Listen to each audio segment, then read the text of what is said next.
Esta investigación se enfocó a tener una información detallada sobre la influencia de la química en el área de la medicina, donde la química constituye todas las sustancias del universo y sirve de apoyo a diversas ciencias como la física, la biología, la geología, la petroquímica y entre otras. Para esta investigación realizamos una serie de consultas con el fin de saber cuál es la importancia de la química aplicada en diferentes disciplinas, pero en este caso se observó cuál es su importancia en la medicina. En este campo se emplea para la investigación, prevención, diagnóstico y tratamiento de enfermedades con el fin de mejorar la salud general y la calidad de vida.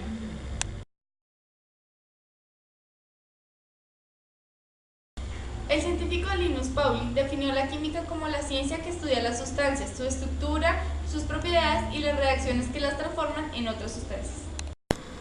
La medicina es la ciencia dedicada al estudio de la vida, la salud, las enfermedades y la muerte del ser humano, e implica el arte de ejercer tal conocimiento técnico para el mantenimiento y recuperación de la salud, aplicándolo al diagnóstico, tratamiento, investigación y prevención de las enfermedades. Para abarcar esta especialidad se tocarán los principales temas que son la farmacología, laboratorios químicos, bioquímica, gases medicinales, análisis con medicina nuclear y nanotecnología. Farmacología en la química. Fármaco es la sustancia química purificada utilizada en la prevención, el diagnóstico y la cura de una enfermedad. También es la evitación de la aparición para un proceso fisiológico no deseado. La farmacología es la ciencia biológica que estudia las acciones y propiedades que tienen los fármacos. El fármaco comprende diferentes disciplinas como la farmacodinamia y la farmacocinética. Los primeros fármacos se dieron con usos de plantas medicinales. Llegó en Mesopotamia con el uso de la cerveza, el vinagre, la leche, que eran de uso terapéutico. En la India era conocida por la botánica y se dieron el uso de jarabes, uno de ellos era el jengibre, o plantas dulces para curar. En Grecia se daban por bases de técnicas para la preparación de formas farmacéuticas, como eran los aceites y los ungüentos. En la Edad Media se dieron los primeros indicios de la farmacología, que se produjo la primera farmacia en medicamentos al público, como era el Tallin en Estonia. El Renacimiento continuó con nuevos aportes a la anatomía humana, la cirugía y la química, que así se fueron creando formas farmacéuticas y de tinturas líquidas. A continuación veremos los medicamentos más comunes en la farmacología y en el uso de la humanidad, como es la aspirina y el acetaminofén. La aspirina o el ácido acetil salicílico es un fármaco perteneciente al grupo de los analgésicos antiinflamatorios no esteroidales, familia de los salicilatos, usado frecuentemente como analgésico para dolores de cabeza. Encontramos un ácido salicílico y un anhídrido acético. En el ácido salicílico encontramos un alcohol y en el anhídrido acético encontramos este. Entonces, por medio de una hidrólisis, el oxígeno va a hidrolizarse por medio del ácido sulfúrico, formando un ester parte del ácido salicílico. Y el hidrógeno, que está libre, a través de la hidrólisis también se va a ir en el anhídrido acético, formando el grupo carboxílico. De tal manera, al juntar la reacción, se va a dar el salicílico, el nombre de la aspirina. El acetaminofén o el ácido 6-amina paracetamol es un fármaco con propiedades analgésicas sin propiedades antiinflamatorias clínicamente significativas, usadas como para el alivio de dolores de cabeza o dolores musculares. Como encontramos anteriormente, el acetaminofén tiene su estructura química y está constituido por un P-aminofenol y un anhídrido acético. En el P-aminofenol encontramos la amina, que se irá a juntar con un anhídrido acético para formar el acetaminofén, de tal manera que en la amina se irá a perder por hidrólisis un hidrógeno y se irá a formar una amida, que estará localizada con el anhídrido acético. El otro hidrógeno que queda por fuera se va a juntar por medio de la hidrólisis a la otra parte del anhídrido acético, formando así un grupo carboxilo. Y de esta manera se irá a dar el ácido 6-amina paracetamol o el acetaminofén. Análisis con medicina nuclear. La mayoría de veces cuando las personas escuchan esta especialidad creen que se trata de la medicina de las catástrofes, pero es una especialidad que estudia la anatomía y función de los órganos utilizando isótopos radiactivos, radiaciones nucleares, variaciones electromagnéticas, entre otros. Generalmente esos radiofármacos se aplican de acuerdo al órgano que se quiere estudiar y en dosis pequeñas por vía intravenosa u oral, que se distribuye por todo el organismo y se fija en el órgano determinado. Esa sustancia radioactiva es detectada por la gamma cámara que localiza la radiación. Con esto se obtienen imágenes funcionales y morfofuncionales del órgano. Estas imágenes son interpretadas para obtener el diagnóstico de la enfermedad y determinar su gravedad. Puede detectar una gran variedad de enfermedades como el cáncer.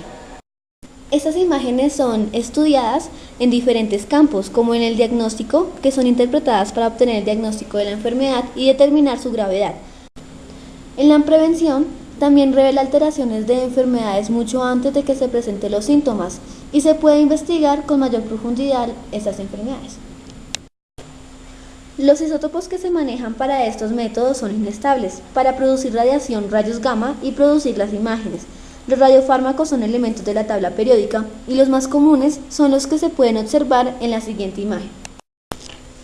El tecnecio es un metal en transición, el talio, el galio y el indio son metales del bloque P, metales blandos.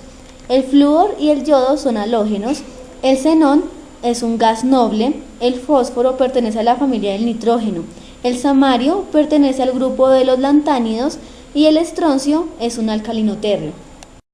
Estas técnicas son muy importantes para la medicina, ya que proporcionan mayor información detectando anomalías difíciles o imposibles de percibir con las otras técnicas, como la radiografía, la ecografía, el TAC, entre otras. Un ejemplo de ello es un caso de un paciente con dolor de pie y se le hizo una radiografía, pero mostraba normalidad en esta parte. Luego se le hizo una gamografía y mostró que el paciente presentaba osteomielitis, como se puede apreciar en la imagen. Entre las gamografías más importantes se encuentra la renal, de tiroides, ósea, cardíaca, pulmonar, de mama y cerebral. Un avance importante son la tomografía computarizada por emisión de fotones, SPECT, y tomografía por emisión de positrones, PET, que proporciona la representación tridimensional de la fisiología del órgano, usando el fluoruro desoxiglucosa, que es un análogo de la glucosa, compuesta principalmente por carbono y flúor, con grupo funcional éter y alcoholes, y es incorporado para aquellas células con elevadas tasas de consumo de glucosa, como el cerebro, el riñón y las células cancerígenas, y así poder identificar las infecciones ocultas, los tumores, los linfomas, enfermedades cerebrales y cardiovasculares, entre otras. La ventaja que trae este método es entonces proporcionar información más útil para llevar a cabo un tratamiento y un diagnóstico precoz. Es una técnica no invasiva, sensible y precisa. Tiene como resultado una baja exposición del paciente a la radiación, ya que aquí la fuente radiactiva es el paciente y no el instrumento. Por lo tanto, brinda una visión global del paciente. Laboratorios clínicos. En primera instancia, un laboratorio es un lugar que está dotado con los medios necesarios para realizar investigaciones, experimentos, entre otros, donde cada espacio en este se encuentra en condiciones ambientales controladas y normalizadas para evitar cualquier agente extraño que pueda afectar dichos trabajos. Relacionados los laboratorios clínicos con medicina y con la química estarían específicamente encaminados a obtener distinta información por medio de los procedimientos analíticos realizados en muestras biológicas, utilizadas para el seguimiento detallado de un paciente o aportes hacia ésta. La medicina es una ciencia inexacta, por lo cual está llena de cambios, pruebas, avances, investigaciones, entre otros, en los cuales es necesario tener un soporte para realizar estas actividades, como pueden serlo los laboratorios clínicos, laboratorios de patología clínica o antiguamente conocidos como Departamento de Química Clínica. Estos laboratorios clínicos se encuentran divididos en dos tipos, los cuales son laboratorios de especialidad y laboratorios de rutina. El primer tipo forma parte de programas de investigación que necesitan de instalaciones y adiestramiento especial por parte del personal que realiza la investigación, donde se realizan estudios más sofisticados. El segundo tipo puede encontrarse dentro del hospital o ser externo a este. está compuesto por un área de sala de espera y un área de cubículos de toma de muestra. Este tipo de laboratorios lo conforman 4 departamentos básicos que son: el primero es dermatología, que es una especialidad que se encarga de toda alteración y enfermedad de las células y los componentes de la sangre, que tiene 3 pruebas de coagulación, contabilidad sanguínea y morfología. El otro es inmunología. Esta es el estudio de las enfermedades generadas a consecuencia de una alteración en respuesta inmune. Un ejemplo muy conocido de estas pruebas es el síndrome de la inmunodeficiencia adquirida, el SIDA. Otra es la microbiología, que es una rama de la biología sistemática y de la ecología que trata de los microbios en cuanto son capaces de producir enfermedades en el hombre.